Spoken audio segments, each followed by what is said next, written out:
Pemirsa, pengaruh vaksin COVID-19 terhadap perekonomian akan terlihat pada 2021 ini. Dengan melihat pada riset yang dilakukan Citi Research menyebutkan, pengaruh vaksin akan terlihat saat herd immunity telah terbentuk. Herd immunity adalah sistem kekebalan yang terbentuk di masyarakat setelah 70 hingga 80% anggotanya terjangkit virus. Ketika kekebalan ini terbentuk, penyebaran virus corona bukan lagi ancaman.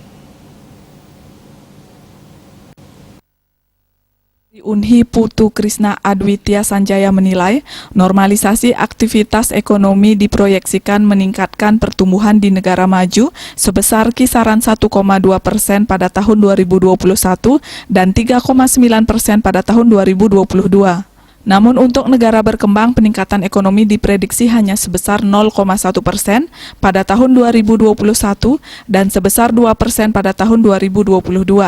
Perkembangan yang jauh lebih lambat disebabkan negara berkembang lebih lama mendapatkan vaksin. Untuk mampu mengakselerasikan kembali pertumbuhan ekonomi Bali pada tahun 2021, sangat penting menggenjot sektor alternatif potensial lainnya secara lebih serius, masif, dan terstruktur.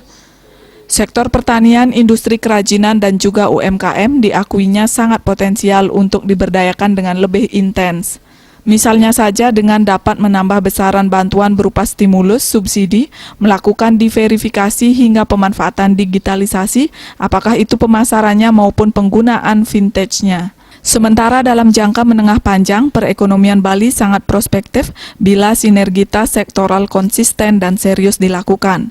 Ia meyakini ekonomi Bali akan lebih cepat recovery bila didukung penguatan ekonomi nasional maupun global dan juga peningkatan produktivitas yang dapat terwujud bila terjadi komitmen dan keseriusan secara terintegrasi. Suardike Bisnis Bali melaporkan.